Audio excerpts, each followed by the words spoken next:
ദുർഗന്ധം വമിക്കുന്ന പച്ചമലം ഭക്ഷിക്കുന്ന ഈ ഉസ്താദുമാരെ നിങ്ങൾക്കറിയാമോ? ഇവർ കേരളത്തിലെ ചുണക്കുട്ടികളാണ്. മത രാഷ്ട്രീയ കക്ഷി ഭേദമന്യേ എല്ലാവരും ഒരേ മനസ്സോടുകൂടി കൈകോർത്ത് പിടിച്ച് ഇന്ത്യൻ പ്രധാനമന്ത്രി മോദിജിക്ക് കരുത്തു പകരുവാൻ ഒരു കൂട്ടം ഉസ്താദുമാർ രംഗത്തെത്തി. താടിയും തലപ്പാവും നിസ്കാര തഴമ്പുമുള്ള ഉസ്താദുമാരെ പെരുവഴിയിൽ വെച്ച് കണ്ടാൽ മോദിജിയുടെ അനുയായികൾക്ക് പിന്നെ അരിശം കയറും. പിന്നെ അവരുടെ ക്രൂര വിനോദമാണ് ഉസ്താദുമാരുടെ നേർക്ക്. ഇന്ത്യയിൽ ഇതെല്ലാം സഹിച്ചു കഴിഞ്ഞ ഉസ്താദുമാരിൽ നിന്നും വേറിട്ട കുറച്ച് ഉസ്താദുമാർ രംഗത്തേക്ക് വന്നിരിക്കുന്നു. ഇവരെ ഒരിക്കലും ഉസ്താദുമാർ എന്ന് പറയില്ല. കാരണം നന്മ പറഞ്ഞു കൊടുക്കുന്നവനെയാണ് ഉസ്താദ് എന്ന് പറയുന്നത്.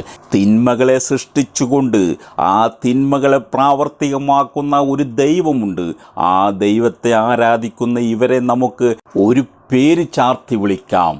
എച്ചിൽ പട്ടികൾക്ക് ജനിച്ച എച്ചിലിൻ്റെ എച്ചിൽ നക്കുന്ന നായകളെന്ന്.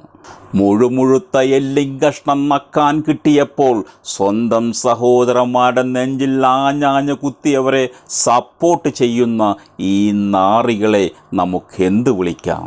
ഇന്ത്യയിൽ തലമുറകളായി ജീവിച്ചു പോന്ന മുസ്ലിങ്ങളെ കുടിയേറ്റക്കാരെന്ന് മുദ്ര കുത്തിക്കൊണ്ട് നിഷ്പ്രയാസം അവരുടെ വീടുകൾ ഇടിച്ച് നിരത്തിക്കൊണ്ട് പെരുവഴിയിലേക്ക് തള്ളിവിട്ട RSSും BJPയുടെ ഈ നശിച്ച ഭരണത്തെ സപ്പോർട്ട് ചെയ്യുന്ന ഇവർ സ്വന്തം കുടുംബത്തിലെ പെണ്ണുങ്ങളെ വ്യഭിചരിപ്പിക്കാൻ വിട്ടുകൊണ്ട് സ്വന്തം വയർ നിറക്കുവാൻ കാശുണ്ടാക്കുന്നവർ എന്ന് നമുക്ക് തറപ്പിച്ചു പറയാം.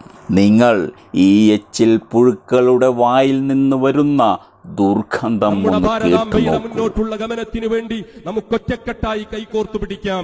നമ്മുടെ രാജ്യത്തിന്റെ ഈ ബഹുസ്വരതയെ, രാജ്യത്തിന്റെ നാനാത്വത്തിലേകത്വമെന്ന മഹത്തായ പൈതൃകത്തെ തച്ചു തകർത്തു തരിപ്പണമാക്കാൻ കടന്നു വരുന്ന ഏതൊക്കെ രൂപത്തിലുള്ള രാക്ഷസന്മാരുണ്ടോ അവരെയൊക്കെ ജാതി മത രാഷ്ട്രീയ കക്ഷി ഭേദമന്യേ എല്ലാവരും ഒരേ മനസ്സോടുകൂടി കൈകോർത്ത് പിടിച്ച് നമ്മുടെ മോദിജിക്ക് കരുത്തു പകർന്നുകൊണ്ട് ഈ രാജ്യത്തിന്റെ ബഹുസ്വരതയെ ശക്തമായി നിലനിർത്താൻ, ഐക്യവും അഖണ്ഡതയും കാത്തു സൂക്ഷിക്കാൻ ഈ സാവിയത്ത് സൂഫിയ ഞങ്ങളുടെ പ്രിയപ്പെട്ട വന്യരായ ഗുരുവര്യരുടെ നേതൃത്വത്തിൽ പ്രതിജ്ഞാബദ്ധമാണ് എന്ന സന്തോഷ വാർത്ത കൂടി രാജ്യത്തിന്റെ മോദിജിയുടെ പ്രതിനിധിയായി ഇവിടെ എത്തിയിരിക്കുന്ന ഞങ്ങളുടെ പ്രിയപ്പെട്ട അതിഥികളെ ഇത്തരണത്തിൽ അറിയിക്കുന്നതിൽ ഞങ്ങൾക്ക് സന്തോഷമുണ്ട്.